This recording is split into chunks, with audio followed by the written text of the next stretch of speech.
You know, it's wild how something like a global pandemic could really shake up even dating. So, you sent in some research on this. I did, and I'm actually really curious to dive into it a little bit. Yeah, me too. So, right.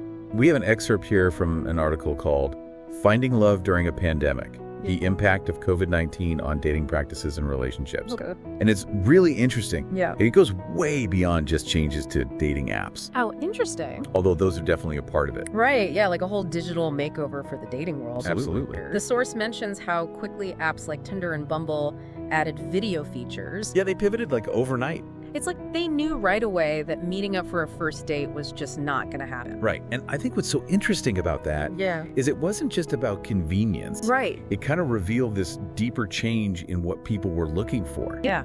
You know, all of a sudden, profiles were highlighting things like vaccination status Oh. and comfort levels with social distancing and stuff like that. It's like compatibility had to include these new health and safety factors. Exactly. Yeah, it's almost funny to think about, right? Yeah. Love in the time of hand sanitizer. Right. But the source also makes this really interesting point about casual dating taking a backseat. Yeah. It wasn't just about not being able to meet up because of the lockdowns. It was like the pandemic pushed people to be more intentional about who they were spending time with. Absolutely. Even virtually. And the article talks about how, Yeah. faced with so much uncertainty and fear, Yeah.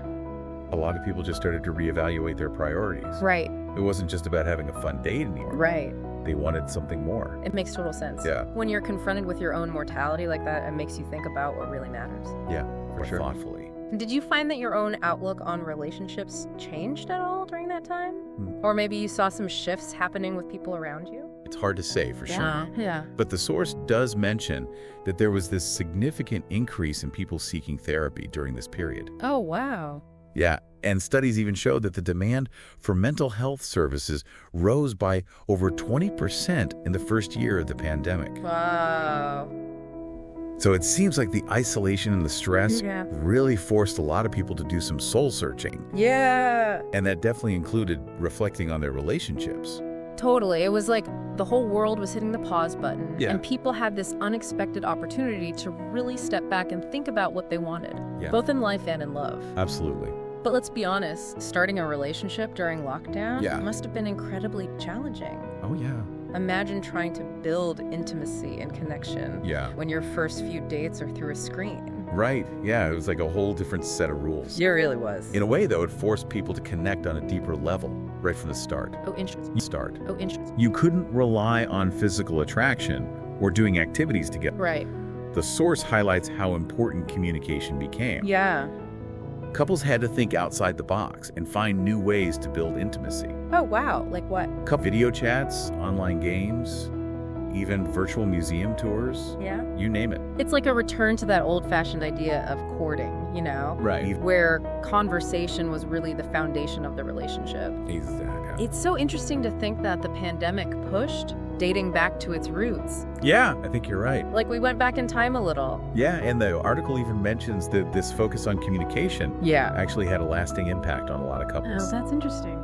They got better at expressing themselves Mm-hmm. and learned to be more vulnerable with each other, Even when they were apart. even from a distance. It makes you wonder if some of those relationships that started online during lockdown are actually stronger because of it. Yeah, maybe they skipped all that superficial stuff Right. and went straight to the core of who they are right from the beginning. It's certainly possible. Yeah, the article doesn't really go into long-term outcomes for those couples, but it does suggest that a lot of couples found this period to be a time of real growth and intimacy.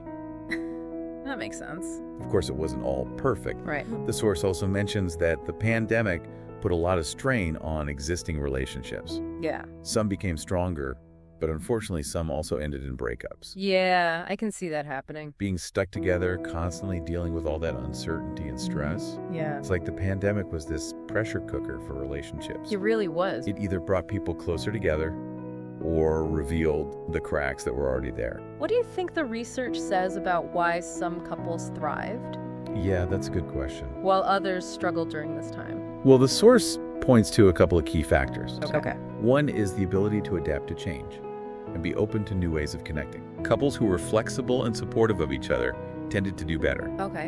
And the other key factor Yeah. was communication. Right?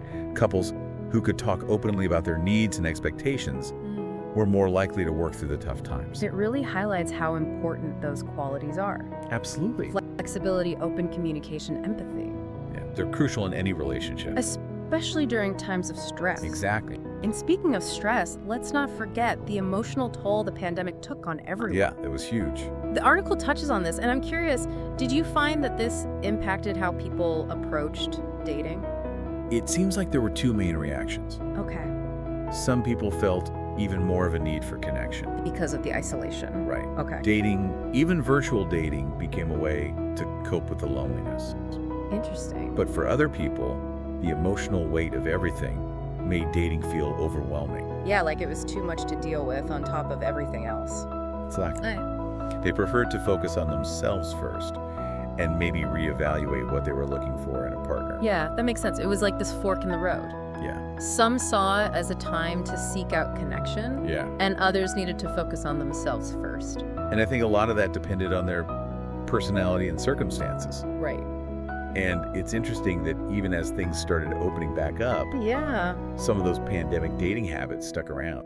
Oh, really? Yeah, the source mentions that virtual dating is still popular on a lot of apps. It seems like the pandemic normalized the idea of getting to know someone online first. Yeah. And some people found that they prefer it that way. That's interesting. So it seems like virtual dating is here to stay, huh? Yeah, it's definitely become a part of the landscape. Do you think that's a good thing? That's a good question. Or are we all going to be secretly longing for those pre-pandemic days, Yeah. crowded bars and those awkward first date dinners? I think it's more of an evolution than a revolution. The pandemic opened us up to new possibilities, Right. but it also reminded us how much we value that face-to-face connection. Yeah. It's like we need a balance, right? Exactly. The best of both worlds. Right. But what about this idea of intentional dating Yeah. that keeps coming up in the source? Well, the source seems to think it's a real shift. Okay. It argues that the pandemic forced us to really confront what we want in a partner. Those superficial things kind of took a back seat, Yeah. and values like resilience and empathy became more important. Yeah, it's like all the distractions were stripped away. Exactly. And we had to focus on what really matters. And the article ends with a really powerful quote, actually. Yeah, that's it. This experience may lead many to approach dating more thoughtfully, prioritizing qualities like resilience, empathy, and compatibility over superficial attractions. Wow, that really makes you think. Yeah, It's like the pandemic changed how we think about love and relationships. it's definitely possible, Yeah. We learned that connection can happen in ways we didn't expect, and that being open and honest with each other is so important for building strong relationships. Whether it's romantic or not. Exactly. So maybe the pandemic didn't ruin dating, it just forced us to change. Adapt. To slow down, be more intentional, and appreciate that genuine connection. I love that. It was definitely a tough time, For sure. but it taught us a lot about ourselves and what we value in our relationships. Yeah, some important lessons for sure. Lessons that will hopefully stay with us as we navigate this crazy world of love and connection. Absolutely.